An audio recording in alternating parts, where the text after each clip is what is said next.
It's spiny. It only flowers once in a lifetime. And despite its appearance, it's not even a cactus. But the agave holds reign over a major portion of Mexico's international economy and identity. Salud. Funding for The Desert Speaks was provided by Desert Program Partners, representing concerned viewers making a financial commitment to the education about and preservation of deserts, and by the Stonewall Foundation.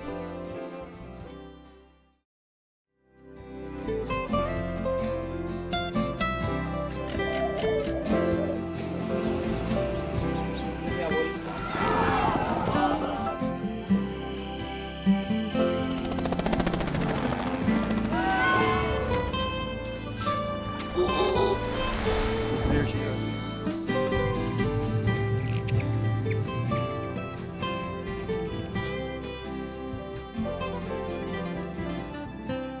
A number of spirituous beverages are associated with nations and regions.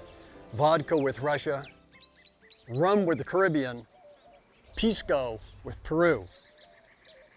But only one international beverage is made from a desert plant, and only from a desert plant.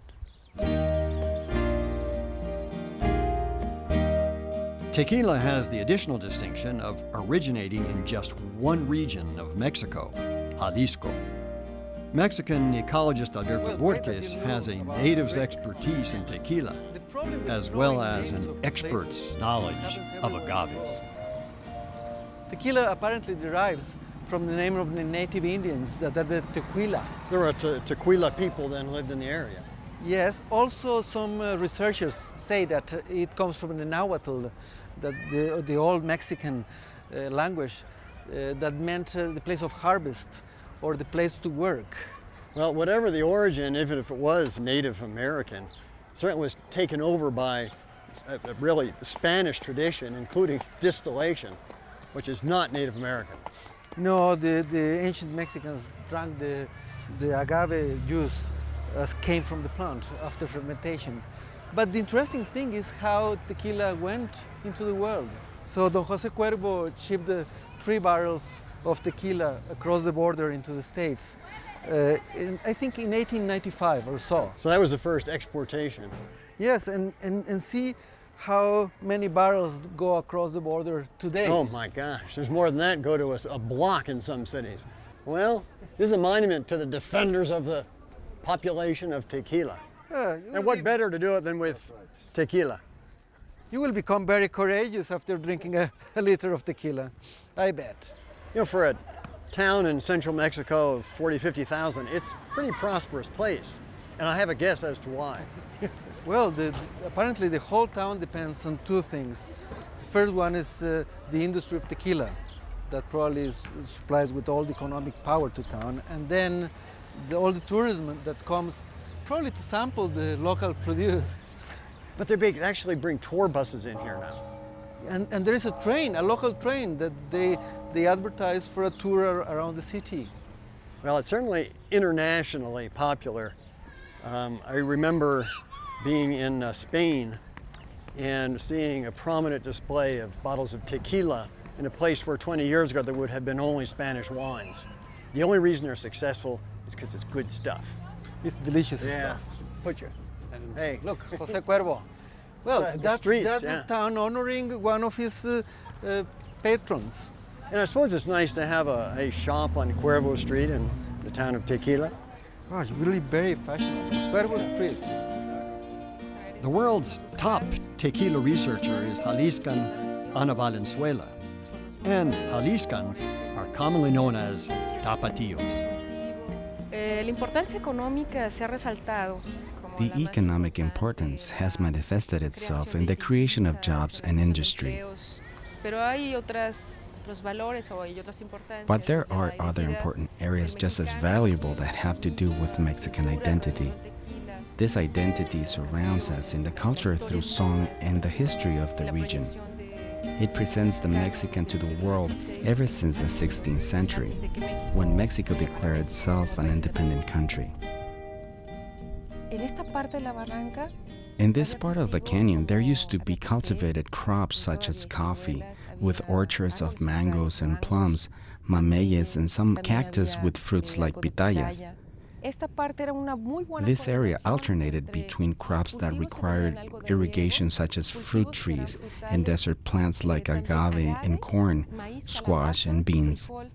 So in this canyon there was a great diversity of cultivated crops. However, now there's one dominant crop, the tequila agave, in a monoculture. There's a great effort to maintain this crop free from pests and other maladies that often occur with monoculture crops. This situation creates a very different regimen for soil management, since the agave is now cultivated in this rocky, nutrient-poor soil. Formerly, corn and other grain crops were produced here. This region of canyons and hillsides is where all agave production began in this area. One of the supreme virtues of planting the agave to make tequila is that these plants will grow in soil that no other crop will. This is pretty rough soil. It's got a lot of rock in it. It's a volcanic origin. But it would be very difficult to get any corn out of this. The agaves do just fine. The altitude gradients where these plants grow are very diverse. In Jalisco, we have agave producing zones beginning at sea level up to 6,600 feet in altitude. The agaves grown at these different altitudes result in different sugar concentrations and time necessary for maturation. The agaves grown at higher elevations are smaller and they have wider leaves with a much larger root ball, whereas ones grown at lower elevations are larger, but the root balls are smaller. By law, we can only grow one kind of agave, the blue agave. We used to grow a larger diversity of agave plants during the last century. But the blue agave grows much quicker and produces more pups. The sugar concentration is higher. Also, the fibrous content is softer, which eliminates problems during milling after the agave is cooked. So this blue agave has been selected specifically for the production of tequila. It's one of the prime examples of plant selection after the conquest. Many people believe that the agave is a cactus. It has very sharp spines and it grows in deserts. Well, it isn't. It's actually a lily related to the onion and to garlic.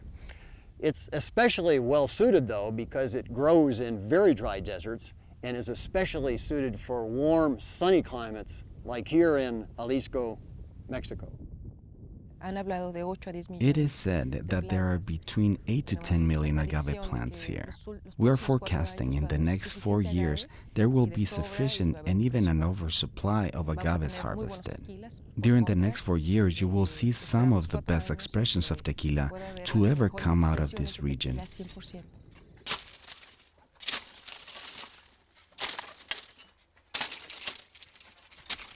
Now, there's a lot of romantic stuff about tequila, but this work is hard and dangerous. I can attest that it's dangerous. Oh, just getting in here, yeah, how many times did you get spiked? I mean, these are potent spines, and these guys work in them all day. That tool they call the koa, that hemisphere, is extremely sharp, and they're constantly sharpening. So I'd hate to miss a blow with that.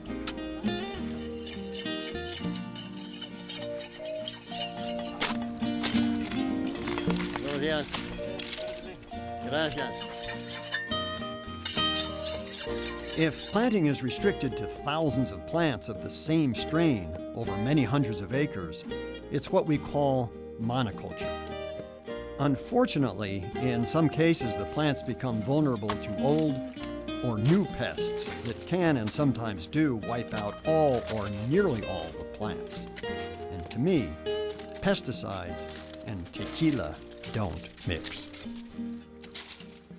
You hear a lot about the plague on blue agaves, but here's this dark spot. You can see it in action. Look at that.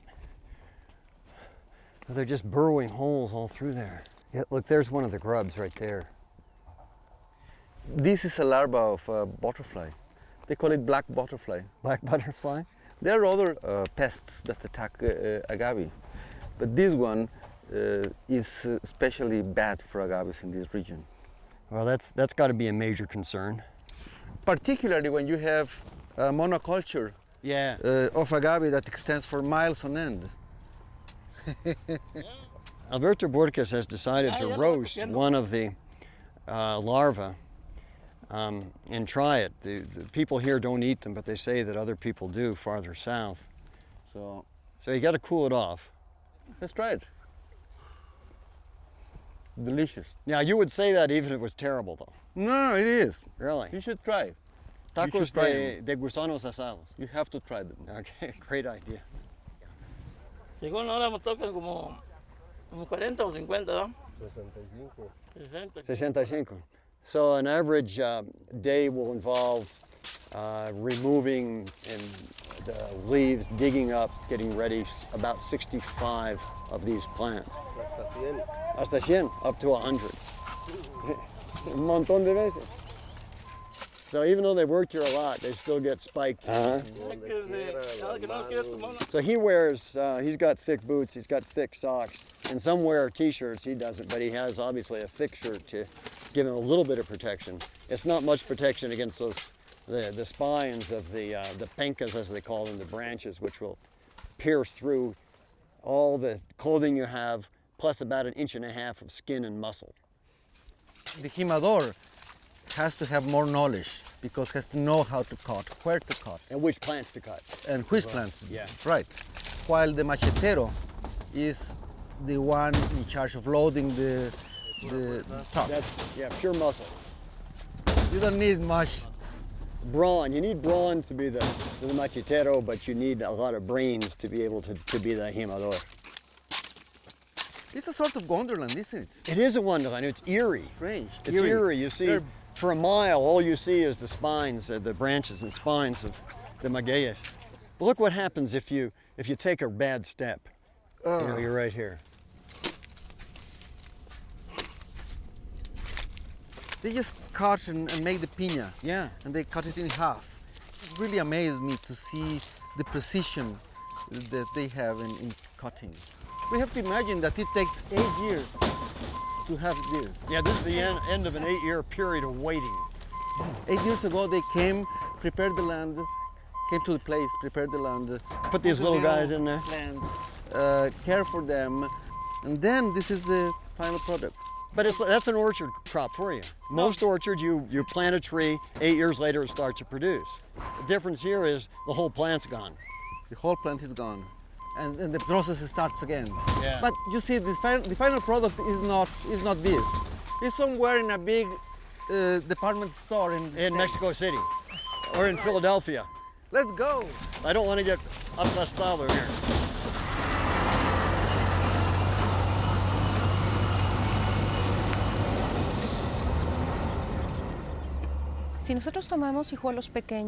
If we harvest the smaller pups from the mature plants, the timetable for harvest expands.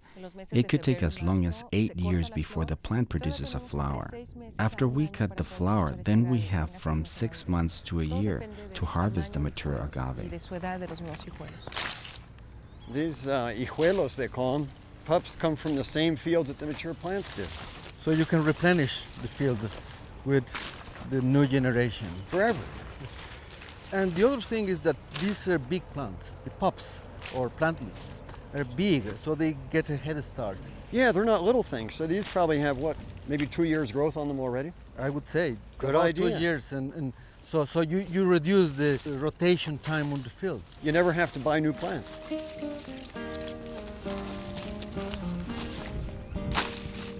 Casa Herradura. So I've heard of Herradura, and this is where they make it. One of the finest tequilas. And I heard that is the finest factory of tequila. Well, it is beautiful. You suppose these guys are going to let us in? They look fierce. Yes, but they were instructed to let us in. And they know us. Yes. That's right. They're pretty. Well, they pretty know tough. Dr. Yetman. Well, I think they know Dr. Búrquez. Hey, pretty alley here. Beautiful. Are we back in 1912?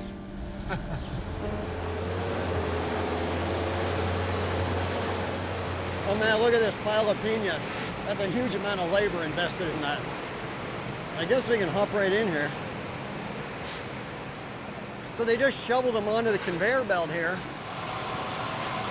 And then they are taken into the oven to be cooked. And then they are piled neatly into rows. So to take up every possible square inch of space.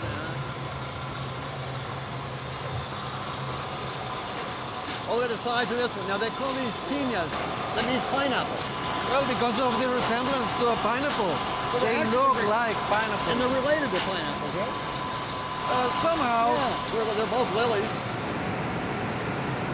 But one of the things that really amazed me is that you take these caustic piñas into the oven that are almost poisonous. And then they cook them inside, And they come out sweet and nice. Delicious. There's a message in this. I don't know what it is, but there's a message in this. We are looking at a process that is very ancient, but it's highly mechanized and goes very quickly, fast. Fill in the oven, cook them, process it, and so on. So if it takes 5 to 6 kilos of piña to make a bottle, each one of these piñas represents, oh my gosh, maybe 5, 6 bottles of tequila. Oh, that's pretty efficient.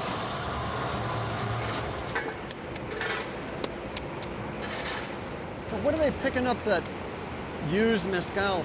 Oh, they're using it to kind of seal the door. That's right, and not to lose any steam. That is expensive to produce anyway. Yeah, right. Well, now they're going to make sure that's, like, look, they put pipes in here. That'll keep it in place. I can imagine a neoprene gasket in some developed country. No. You want to have Herradura tequila, you're going to have it made the right way. And then how many hours? Maybe 8, 10 hours, I guess it comes out of there. We'll stay there, and then we'll release all the sugars that, by the way, are very complex sugars that bring that very special flavor to tequila. And are also, in themselves, pretty nutritious. For thousands of years, a staple food for the people of central Mexico, northern Mexico. You know, if we do this right, we can steal a little cooked mezcal from Herradura. Wow. Oh, that's perfect. And that's pure sweet. Okay, tear you off a piece. Come on, Alberto, go for it big time. That's just pure good sweetness. God, that's wonderful. You know, this is nothing new. They've, these quids, they call these quids, archaeologists. People have been eating these for millennia. They have found in caves in Mexico and even in the United States these, and they can date them with carbon-14, more than 5,000 years old. And thank God it happened. It enables us to date ancient cultures. They knew what they were doing. God, that's wonderful stuff. Okay, it's messy, okay. I agree. After the ovens have done their job, the cooked agaves are sent to the mill for extraction. This is the second stage of production, whereby the sugary juice is squeezed from the pulp before being sent to be fermented. Alberto, this is not the Parthenon in Greece. This is actually the fermentation tanks. But it's big, it's a big place. They're huge. And I guess to get alcohol from juice, you gotta have fermentation. Yes, and fermentation has to be done by microorganisms. That's a biological process. Organisms do break down sugars to produce alcohol. And that's what we get booze from.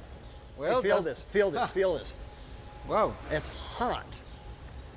And that's all from the action of the microbes? You can hear them. No. Actually, you can, you're right. All the bubbling. So nature at work. Well, let's go look at it from upstairs, because you can get a different view, I know. We're 2 stories up here on the catwalk. We are really high. Yeah, look, these tanks, look, they're not that deep. Yeah, they're 30 feet deep. It will hold the zillions of gallons. And well, you can smell the fermentation. Supposedly, It's bubbling. Yeah, it's bubbling. Look, you can see the froth. Supposedly, they leave the pure juice of the mezcal, the maguey, in here for 72 to 90 hours. So it's fast fermenting. Oh, look, this one's filling up. Look at that stuff shoot out of there. How many gallons per minute? Oh man, now you can appreciate how huge these are. Oh God. It's really Now amazing. look at it. Now this is the juice that we just saw coming out of the ovens. After fermentation, the juice is sent to the distillation plant. Tequila is a drink that is distilled twice. It comes under the category of spirits, drinks of very high alcohol content. During the first distillation, a tequila called ordinary is produced. When it's distilled again, the alcohol content raises to 60 proof or 30% alcohol content. This results in white tequila. So distillation is an amazing process. And it takes advantage of alcohol evaporating at a lower temperature than water. So it evaporates, it leaves the water behind, but it's really no different from a very simple moonshine still. Same procedure. Very same thing, but here you have dials and nice chrome, by the way. It's gorgeous. Wow. The real stuff is called ordinario. From this tube down here, it's sent to the second distillation, and from there it goes to the barrels, where it is given a nice process of aging and becomes the great tequila, which is justifiably popular now throughout the world.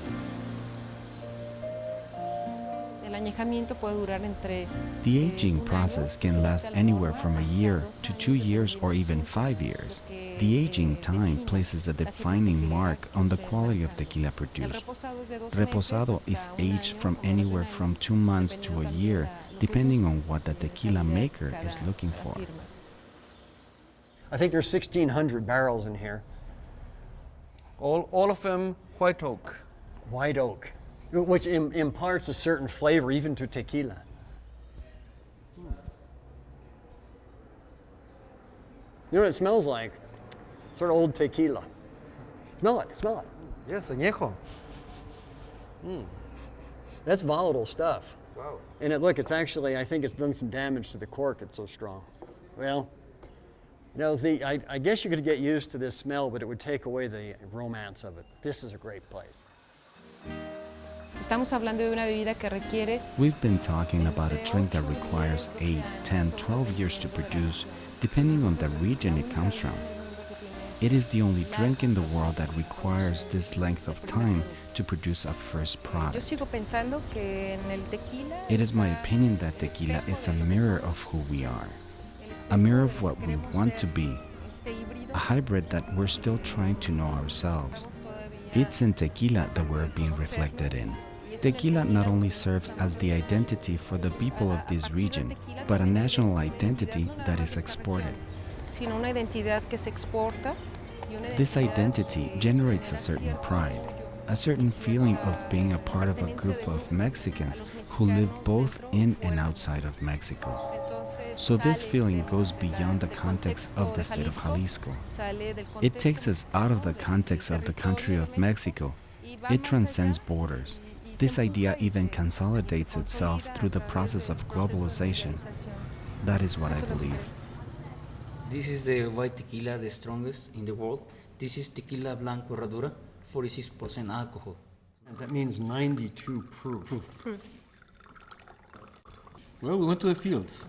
I went to the We went through the whole process with the ovens, the mills, these big tanks, and then Distillation. So this is the final product of the tequila agave. To Maya Web, the goddess of... Thanks, Maya Web. Yes, the goddess of the agave. Salud. Salud.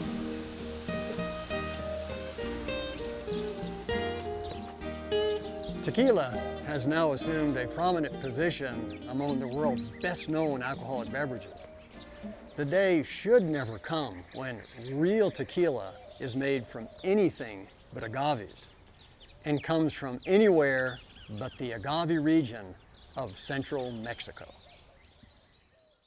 So Colombian cocktail like very hot places. Southwest of Guadalajara, there's a route that takes desert travelers through some of the finest cactus country anywhere.